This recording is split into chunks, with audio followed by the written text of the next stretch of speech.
so it's always a good sign that we can shorten the breaks. So it's always a sign that we moved on and there are other things to do. I suggest that we get started again. So the first presenter of the second part of the session will be Lorenzo Catanado, who's going to discuss a little bit the dynamics of populistic voting. Lorenzo, please, the floor is yours. So you do have also about 10 minutes. Yeah, you should see the, I guess the, yes, indeed. Yeah.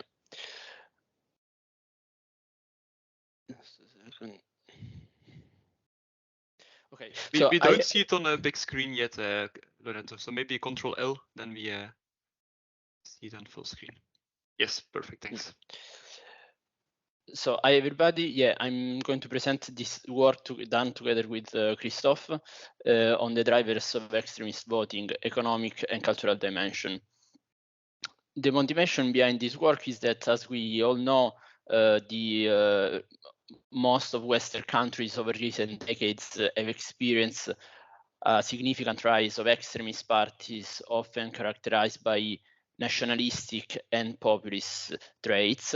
And in this respect, Flanders represents a textbook case, as it has been already underlined by political science for many years now. It represents a good case study because it has been characterized by a populist presence already before the 2000s, but at the same time it presents all the common characteristics of political trends that are common to Western countries and European countries. But why in general is it relevant to study this phenomenon of the extreme parties rise and success of populists? Because as the literature has already shown, polarization hinders effective decision making, and populist governments, both at the local and at the national level, tend to underperform their non-populist counterparts. Thus, our research questions in this work are mainly: what are the economic and non-economic determinants of the extremist success in Flanders, and whether there are interactions? And also, what mechanism could these interactions and these determinants unveil?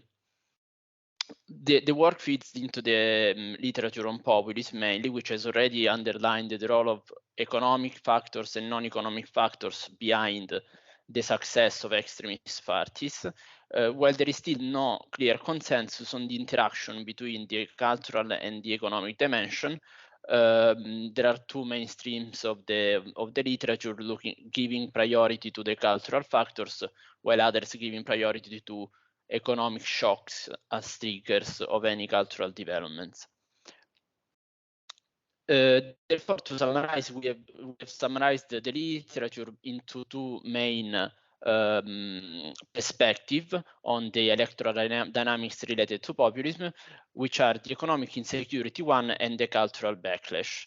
The economic insecurity one basically focuses on structural profound changes in society and in the workforce, which then result in extremist voting, while the cultural backlash interprets the success of extremist parties as a retro reaction of once predominant portions of the electorate, the rise of progressive value change.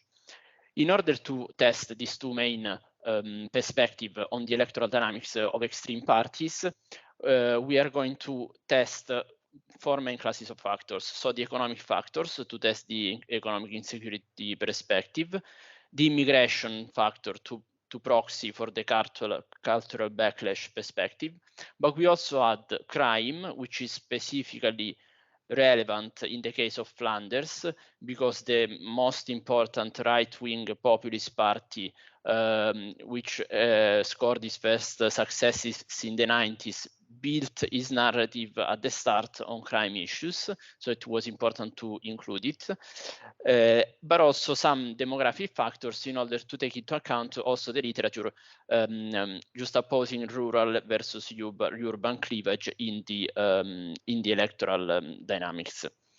This analysis is run on last five federal elections in Flanders. We look at federal elections because, as we know, the local ones tend to be single issues around local elements. And the electoral results are here taken at the canton level, which are aggregation of multiple communes, which is the most granular level of data that are available. In terms of methodology, we have used a fixed effect model in order to capture the unobserved heterogeneity around in the different cantons. So you can see in the left-hand side we have vote share, which is explained by the classes of factors that I already mentioned before. For the demographic factors, we include the population of the canton and the share of population above 65 years old. Then we add crime. We take into account immigration inflows, and then we have three variables to capture the economic dimension, which are income, child poverty, and unemployment. And we end up adding the canton fixed effects, as already mentioned, and a trend time variable to capture possible linear trends in the variation of the dynamics. On the left-hand side, we have vote share. It has to be noticed that we are going to analyze vote share, dividing the parties into four broad categories. We have left and green, which represent the extremes on the left, and right, which represents the extreme on the right, which is the main traditional populist party in Flanders. And then we have a broad center, which is less interesting for this analysis. If we look at the findings, we are going to look at the three main categories. So we have economic factors, demographic factors, and immigration to proxy for cultural, as I said. If we look at the three economic factors, so we can see here we have each plots figures four coefficients, where, for instance, if we look at the top left, we have the red coefficient, which is the coefficient coming from the regression, having as a on the left hand side the left vote share. So the main message from this slide is that we can see that economic distress is positively correlated with the vote for left and green. Indeed, we can see that higher income is correlated with lower votes for left and green. Higher unemployment is correlated with more votes for left and green, and the same happens for child poverty.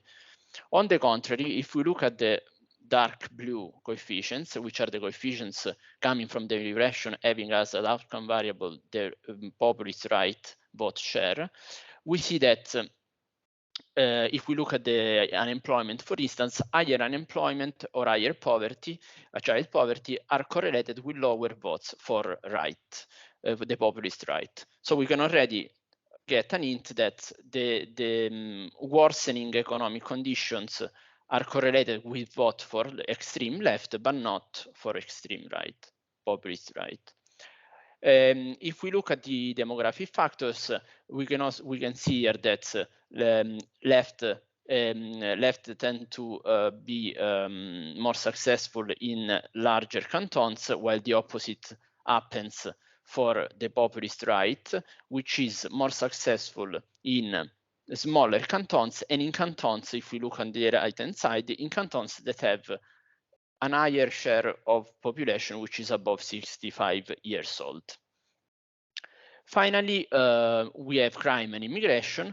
Crime, we can see it's actually never significant for any of the four political families, while immigration is an interesting result, because if we look at the left-hand side of the spectrum, we have left and green, where immigration does not seem to be significant, while the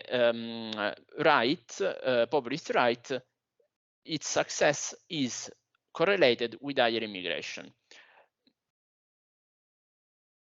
Thus, since immigration and vote dynamic has given rise in the literature to a debate which is not concluded yet, we decided to further investigate this relationship between the extreme populist right and the immigration factor, and we discovered that this correlation, this strong positive correlation between immigration inflow and the populist right holds no matter the origin of the immigrants. We have tested it dividing the inflow according to different origins, 6 groups of origins.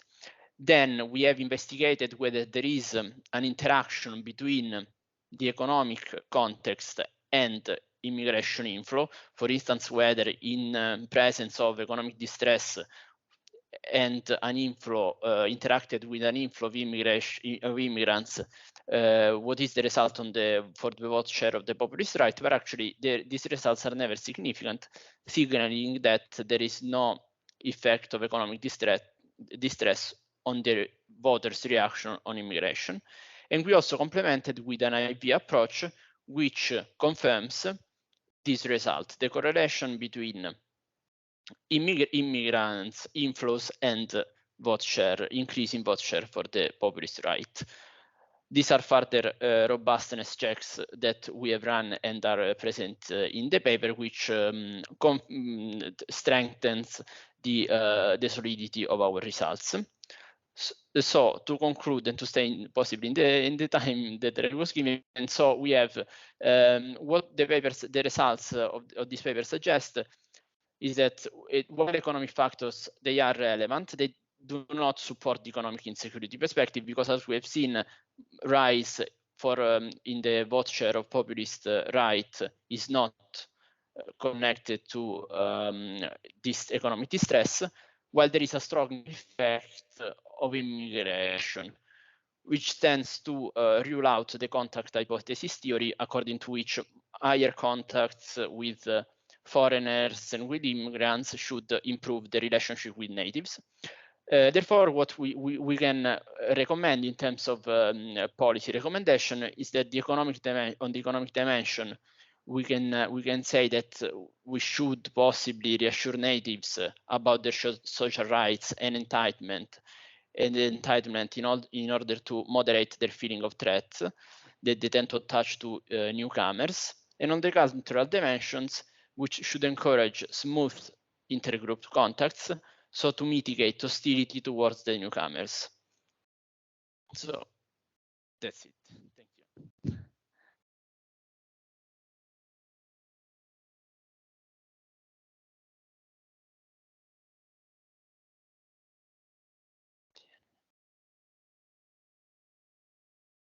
Christoph, you are muted. Oh, sorry. So the classical mistake, apparently. So thank you very much, Lorenzo, for the presentation. We immediately move to Bergen, where Benny Gate is waiting us on public employees and elected politicians. So please, Benny, the floor is yours. Can you see my screen now? Yes, indeed. Good. So this is joint work with Susanna Murdoch at the University of Bergen and Rune Sørensen, who is at BI Business School in Oslo. So he's my colleague. While I'm in Bergen, he's in Oslo. So the topic that we have in mind here is whether public employees, so civil servants or bureaucrats, people who have public sector jobs, if they get elected as politicians, what kind of effects that has on public policy, and whether we should worry about that in some way or not. So this is a conflation of two projects that we've been working on, both of which have been published in the meantime, one in the Journal of Public Administration, Research and Theory, and the other in the Journal of Politics. And I'll give you the highlights of both of them. And in terms of the DemoTrans project, this is part of the work package 1, where we're trying to investigate whether bureaucrats or public employees in general can have beneficial or possibly detrimental effects in terms of re-embedding democracy and capitalism. So what does it help if we think about public employees more as the possibility of having them stand for election and gain elected office? Now, there's a debate about this because there's some potentially thorny normative issues involved here. If you think about the eligibility of public sector employees to stand for elections and get elected, one thing that can happen is that it weakens the political independence of the bureaucracy. Obviously, if bureaucrats start being elected themselves, then there's going to be an element of politicians and bureaucrats working together or being together in the same person, and the independence of the bureaucracy, which we tend to value quite a lot from a normative perspective, would tend to weaken. It might also undermine principles of meritocratic recruitment and promotions if these bureaucrats, once they are elected, then start having different reasons to hire or fire their colleagues as we go away. So there is a debate in political science, and certainly in the more public choice oriented aspect of the economics profession, that we tend to think of ourselves as being interested mainly in our own interests. So if these public employees start being elected, they might actually start implementing policies that benefit themselves, increasing the public sector or increasing wages in the public sector, rather than going for what we would want politicians to do, is fight for the interests of the general public. And there's a wide variety of approaches globally. The US and the UK are quite restrictive in terms of allowing public sector employees to stand for election, while Norway is quite flexible and has very limited restrictions in general. So we wonder whether how politically active bureaucrats affect the political parties that they're part of and the policies that come about. Should we worry about these kind of eligibility criteria, or should we not worry about them at all? So we are using detailed Norwegian registry data for that. So you can see from the slide here that the numbers at the bottom are quite large. That means we basically have information about the entire Norwegian population and whether they stand for election or not in municipal and county elections for the last 4 local elections from 2007 to 2019. We don't have the data for the 2023 elections yet, but our data set will be updated with that in the future. So we can figure out whether these people stand for election, whether they get elected or not. And once they get elected, we can look at the policies implemented in these municipalities to see whether that is affected by the number or share of public employees that are being elected. So we can add additional information to this registry data in terms of the share of public employees that are actually elected in each council party group. So we know how many of the, say, Labour Party politicians in Oslo or public employees and how many are not. And we know that for every party in every municipality. We also have information about a survey done in 2015 by my colleague Rune Sørensen and colleagues that investigate about 3,000 municipal council members, whether they are left or right wing, what their policy preferences are on a number of policies. And then we have some official statistical data about the characteristics of municipalities that we look at. So the first thing we wanted to look at is whether public sector employees are overrepresented in politics. So if you think about overrepresentation, what we have in mind here is that as a share of the population in Norway, there's about 30% of people working in the public sector, or more of those people elected or not. And you can see on both of these figures here that most of the dots and the triangles are above this black line that we draw here, which is the 45-degree line. So in the vast majority of municipalities that we observe, there's an overrepresentation. There's a larger share of politicians that are public employees than the number of public employees in the population itself. And in the paper that was published in the Journal of Public Administration Research and Theory, we show that that's in part driven by self-selection of these individuals rather than party preferences or voter preferences for public employees. So clearly there's an overrepresentation. Then we can start thinking about, does this really matter that public employees are being elected as politicians at a larger rate than the rest of the population is? One way we would worry about this if these people have different policy preferences.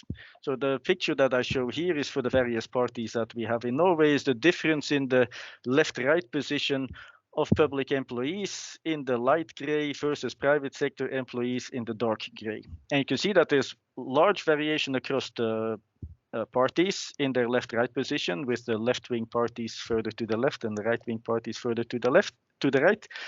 But you can see that there's hardly any differences between the gray bars for each of these parties. So within party variation is very limited in terms of the left-right positioning of the people from the private and the public sector within these parties. So if I elect say, a Labour Party person, it doesn't really matter whether that's a private or a public sector employee for the left-right position of that particular person.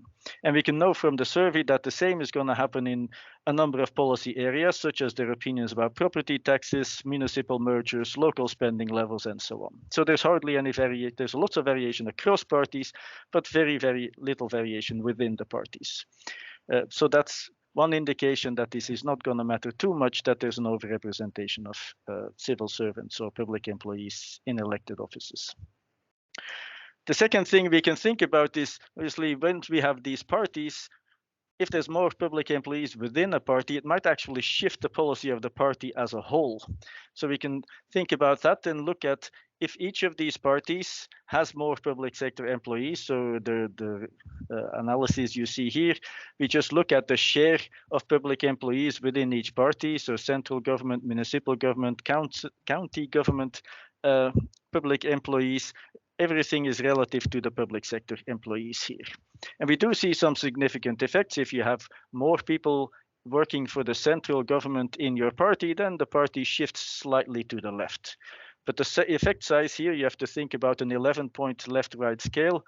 So even if everybody moves from, if your party moves from having no public employees to 100% public employees, you shift about 0.4 on this 11-point scale. So the effect is really, really, really small.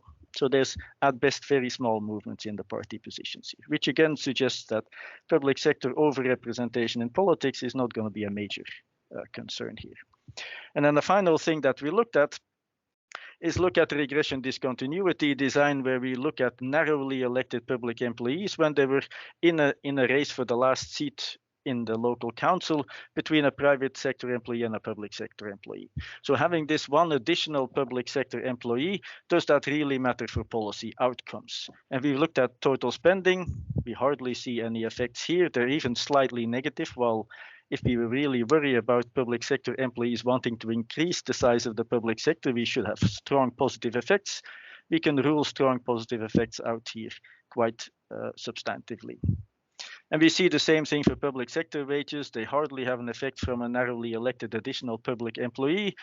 The public sector work years are hardly moving at all. So the combination of all these last three findings in terms of no policy outcomes, not having any differences within the parties, and not moving the parties were all published in the Journal of Politics as one paper, suggesting that having overrepresentation of public sector employees as public officials, as politicians, does not really have any major raise any major concerns in terms of policy outputs that come after. So in terms of conclusion, we observe a substantial level of public sector overrepresentation. There's more public employees in elected office than there are in the population, and we show that that is related largely to self-selection of these people, but it has little to no effects on the parties themselves. They shift a little bit to the right, but not an awful lot, and it has hardly any observable effects on what are substantively meaningful policy outcomes, such as the size of the public sector or wages for public employees. So the implications of that are going to be that we don't really have to worry, at least in the Norwegian setting, about the eligibility of public sector employees in standing for public office. And in some sense, it might also be a benefit that there's a closer relationship between politicians and bureaucrats, because that might benefit goal consensus. It is going to blur the lines of who controls who, right? In the sense that if I'm a public employee and I get elected, then basically that elected public employee has oversight over other public employees, and it's going to be hard to say who is really in control here, but it might benefit goal consensus. So there's, from a normative perspective, both positive and negative sides. But the main takeaway that we have here is that we don't have to worry too much, at least in a Norwegian setting, of a public sector overrepresentation among politicians. And that's all I have. Thank you. Okay, thank you very much, Benny, for sharing this paper with us. And then we go to Dieter Stiers, the last presenter today, who's going to discuss the neighborhood effects in economic voting. Dieter, the floor is yours. Yes. Nope, that's the wrong screen. Sorry about that. All right, I'm also going to start my own timer. Good afternoon, everyone. Thank you very much for having me. Tengo reunión ahora, ¿vale? Sorry. Vale. Someone... Si quieres me traes el móvil. Okay, I think someone forgot to mute their microphone, maybe. So I will be talking about the neighborhood effect in economic voting. And the economic voting theory is a political science theory, which is my field. And maybe to the economist here, it's maybe a bit soft on the economic side, but its main purpose is to explain political attitudes and political behavior. The main presumption of the economic voting theory is that the economy and voting behavior are associated with each other, because it assumes that voters observe the economy and they look at how the economy in their country is doing, and then they cast a vote based on this evaluation of the state, the economic conditions in their country. So when the economy is going well, when everything is good, unemployment levels are low, GDP is growing, people will reward the incumbent government, so the governing coalition parties, for good economic policy, and they will vote for them and they will increase in vote share. And when the economy is doing poorly, there is more unemployment or there is a negative growth, then people will vote for opposition parties instead because they want to punish the incumbent government for poor economic performance.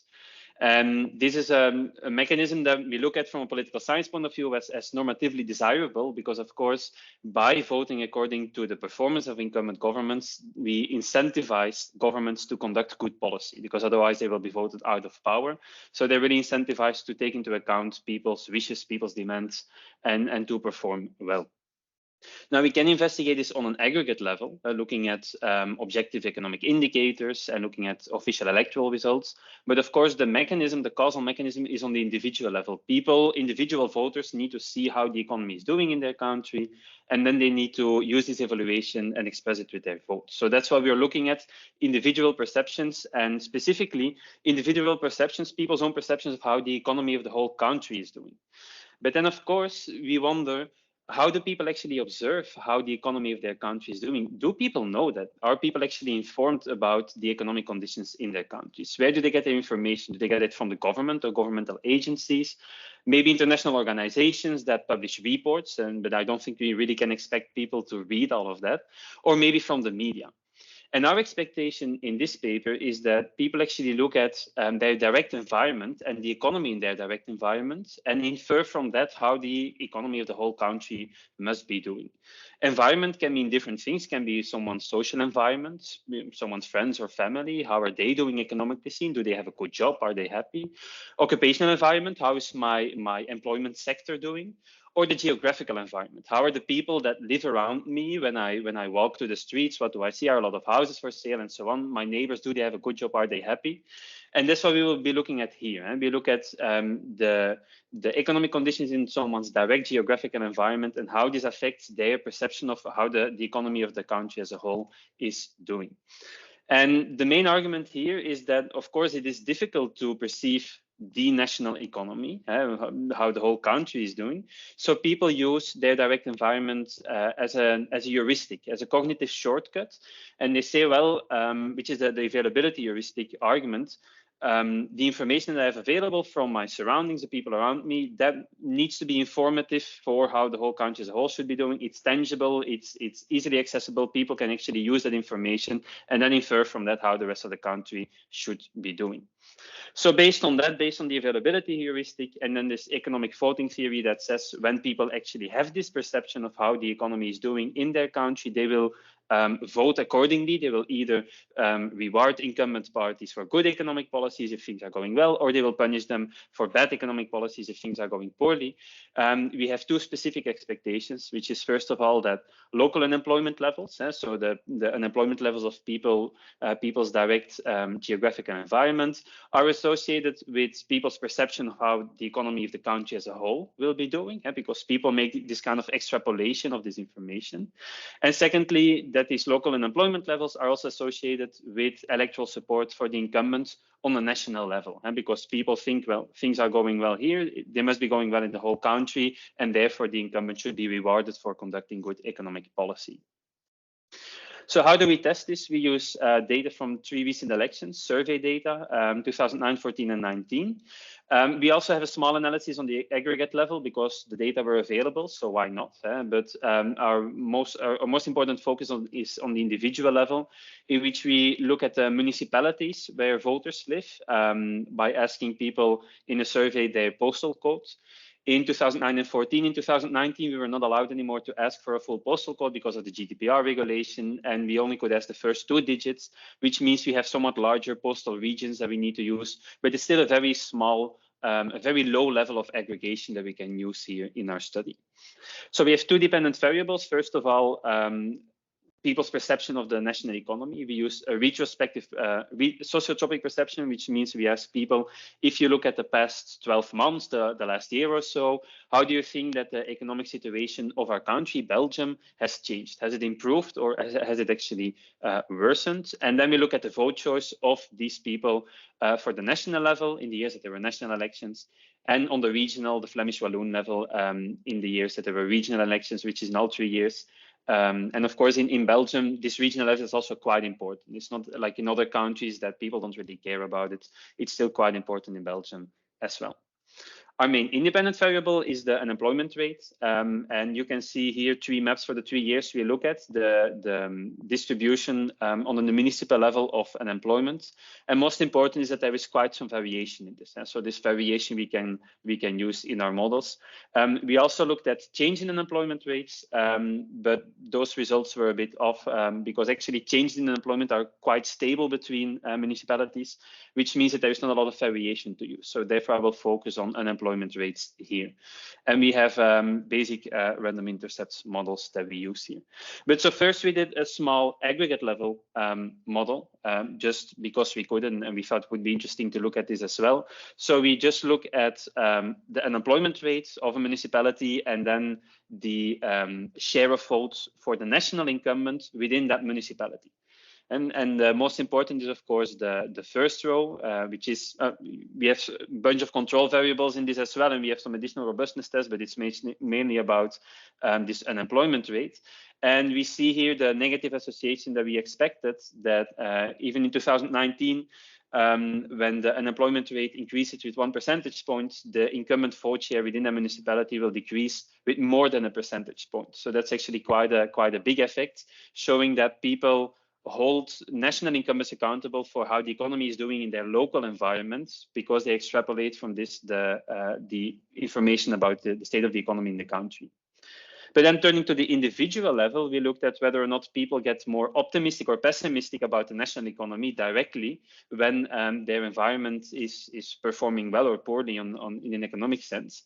And we do find here as well the expected negative effect, so showing that the higher the unemployment rate in one's municipality where someone lives, the more pessimistic they are about how the national economy is doing, how the economy of the country is doing. The effects are not very large, but it's about half a point, somewhat larger than half a point on a 1 to 5 scale. So it is still quite meaningful, we would say. And then we also expected that, of course, there would be a direct effect on the electoral behavior of these people, and they would also vote less for the incumbent if unemployment was higher. But that we do not find, which was quite surprising to us. Only in 2014 for the national level, which is in the bottom in the middle, or the left figure, we do find that with higher unemployment rates in the municipality, people are less likely to vote for the national incumbent. But in the other elections, we did not find it, even though we know that the perception of the national economy, on which we do find an effect, does in its turn then affect national incumbent voting as well. So there is an indirect effect, but we do not find the direct effect on electoral behavior. So our main question was where perception of the national economy come from, and we use the availability heuristic to argue that people's direct environment in a geographical sense might actually influence how they perceive the national economy to be. And we do find this kind of effect on political behavior, on elections, electoral behavior on the aggregate level, but not on the individual level. But on the individual level, we do see effects on people's political attitudes. So they do use the information of their direct environment when assessing how the economy of the country is doing, which shows for us that voters do take the economic conditions of their municipality into account when they assess incumbent performance, even though they don't directly relate this to their electoral behavior. We do think it's quite important also in the context of this seminar, because we know that when we look, for instance, at local elections, that there is actually an effect on their voting behavior as well. Okay, so that's 10 minutes. That's what I wanted to say for now. Thank you very much for your attention. Okay, thank you very much, Dieter, for this talk. I would like to give the floor again to our discussants, Mr. Margars, for a first round of discussions. Please, the floor is yours. Yes, again, some very interesting papers with a lot of, solid research and background and data. I will start with the third paper because we're all very much connected on the finding, on the basic finding, which is local matters, really. And, I would, at the European level, we have a big discussion now on the whole literature on places that don't matter. So, which, I'm sure you have come across. And therefore, there is a big debate on, what is happening in your own municipality or local area would have an influence directly or indirectly on, how you feel, how you identify with your area and your politicians at the local, but also at the national level. So, interesting to see the findings on that and to see that kind of, the local kind of environment is very important when people kind of at least make their own perceptions. And I want to link that to the first paper by Lorenzo, because you mentioned immigration, economy and all that. Very interesting findings there. I wonder though, whether this clear cut between the economy and the immigration when it comes to voting is that clear. And I mentioned that because when you talk to people about immigration and you get reactions, you get all sorts of different reactions. So you get reactions, for example, from people that are out of areas where there was immigration, and for them this is something alien, and they have this view of idyllic rural Flanders, and they want this to be like that. So you get this kind of reaction, but you also get another kind of reactions from people who kind of see immigration as a cultural threat, but within this cultural dimension there is also an economic dimension. So when you go and you interview people, you kind of get kind of responses saying, well, they come here to take our jobs, or the question of housing is very important. So they come here and then they get a house where I cannot get a house. So I wonder why this kind of economy versus immigration is so clear cut, or whether this is a much more kind of complicated phenomenon, which is very much related to economy, but identity, quite a lot of issues of identity there, issues of woke and what have you, issues, the perception of crime, insecurity, and whether this also adds additional challenges to your research. And that would be interesting to see your research also evolving in the future. So another, going back to other studies out of Flanders, and I know yours is very much Flanders oriented, but I remember when we were doing similar things with the Front National at that time in France, what we were used to see is that extreme right-wing vote was not coming from places where they had immigration. So you wouldn't get it in cities, but you would get it in some urban kind of semi-urban areas or out of urban areas that had the fear that they may lose economically or socially if the immigrants come and settle down. So again, this is very much connected to the local perception of deter, and I would like to mention that. So, the whole question of, measuring the impact of immigration and populism is very, very challenging, because you get kind of, the opposite of what you would have expected. But then if you look within it, again, the economic dimension may be part of it as well. And last but not least, I mean, interesting to see the second paper on Norway. What I would like to ask our colleagues is whether they have also done a comparative, they have seen any comparative analysis from other countries. I know this is a very much a Norway-based paper, but whether the results you may get from other countries may slightly differ in terms of the outcomes of public officials being involved in policy making, or whether more or less you tend to see the same trend, that whether they come from the public or the private, it doesn't really matter in that much in the policy outcome. Thank you very much, dear colleagues. Thank you very much for those inspiring questions. I maybe give the floor first to Lorenzo to reply in a few minutes. Yeah.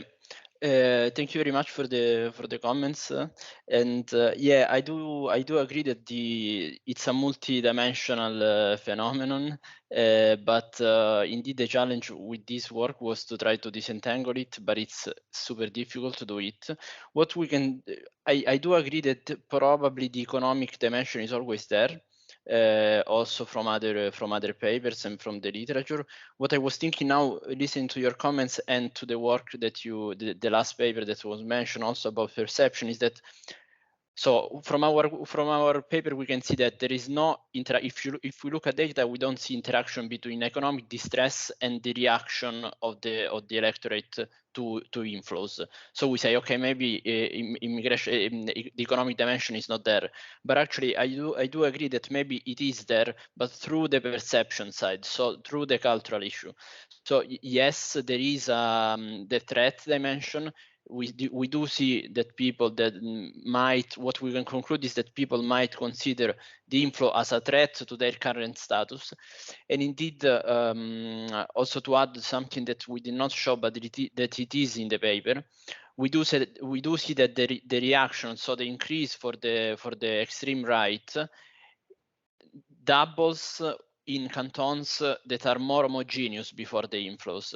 So where the population is more homogeneous, because probably the feeling of threat is even higher, so they react even more. So I think my bottom line to try to make use of our results, but also to bring everything together, is that there is the economic dimension, but probably it kicks in through this cultural and perception channel. This is how I could see it. But thanks a lot for the comments. Okay, thank you, Lorenzo. We move on to Benny for a reply. Yes, thank you very much. I think it's a very important point to think about this in a comparative perspective. Norway is an interesting case because we have access to a lot of the data that is available here. It will be the same in countries like Sweden or Denmark, where they have a lot of this registry data that can be used and have similar kind of environments. So I would not be surprised. I haven't seen any studies about that, but that similar effects would be found in like Sweden and Denmark. In countries that are more interesting globally speaking to see whether similar effects would arise would be countries like the US and the UK, but they're much more restrictive. So the number of civil servants or public employees that actually become elected is very, very minimal. And hence it's very difficult to see actually estimating the effects in countries like that. So I've seen some studies that try to document how permissive certain countries are in allowing the eligibility of public employees, but the effects thereof are very, very understudied. So as far as I know, we're the only study doing this. But there are a number of countries in Europe that having similar kind of structures like in Austria, France, or Spain are quite permissive as well. So it would be interesting to see whether similar kinds of data can be used in these kind of settings, which are also have different sort of social backgrounds as well compared to the Scandinavian setting, and see whether similar kind of results would arise. I would be extremely interested in seeing whether such data could be used. And parts of our study are at the aggregate level, so those could be easily replicated even without very detailed administrative data. So I'm definitely interested in exploring those kind of effects for countries like Austria, France, or Spain. But I'm not aware of those studies existing at the moment.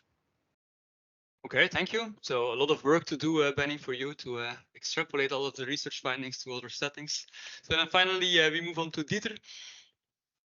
Yeah, thank you very much. I can be brief because I fully agree.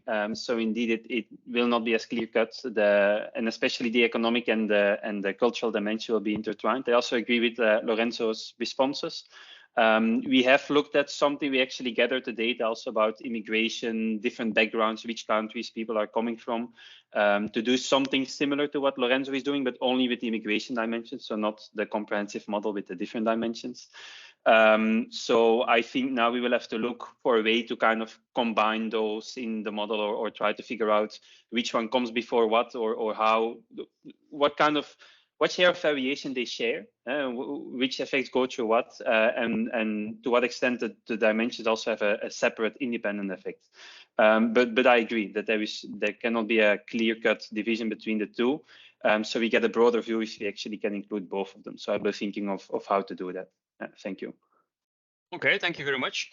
So we are a bit over time, but unless there is one last urgent question, Germa, then you do have the last question, and then we have to close this event. Please, Germa, the floor is yours.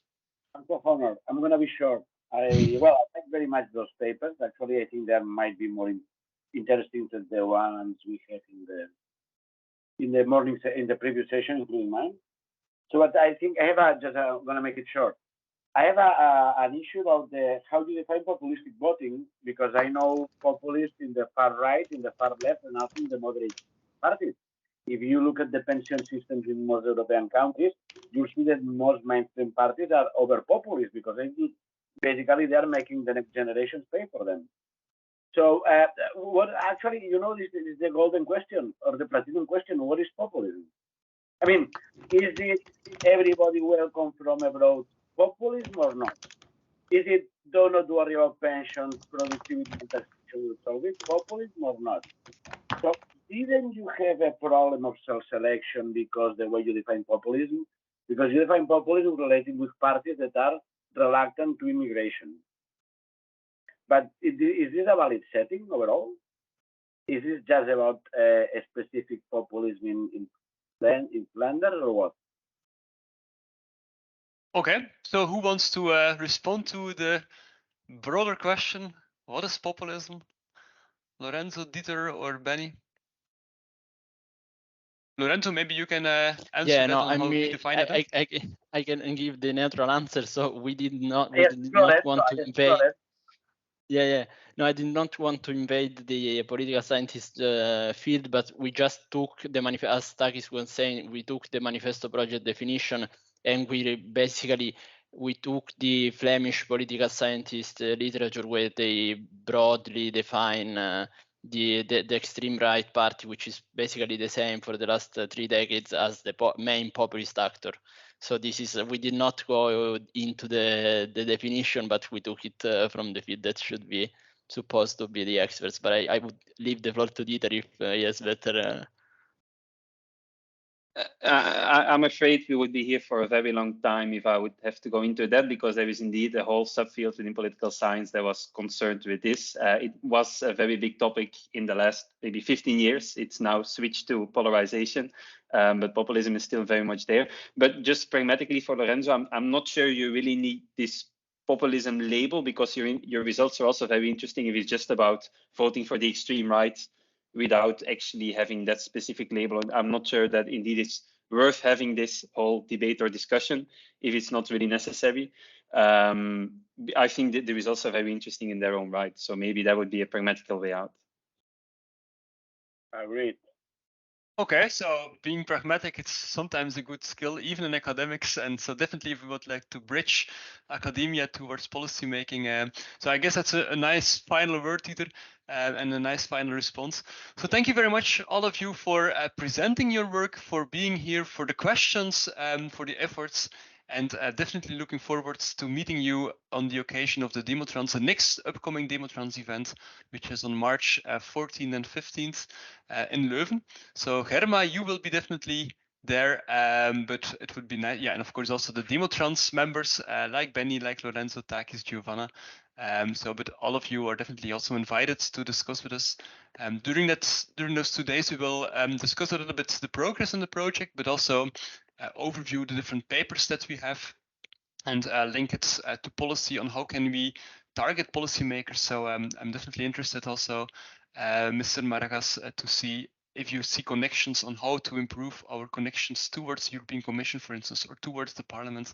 What can we do to further leverage the results that we have, such that it can be used later on in policy making? So if you would have further ideas or further suggestions, please let me know. We're always open to discuss with you or colleagues on how to do this best. Thank you very much, and see you later. Bye-bye. Thank you. Bye.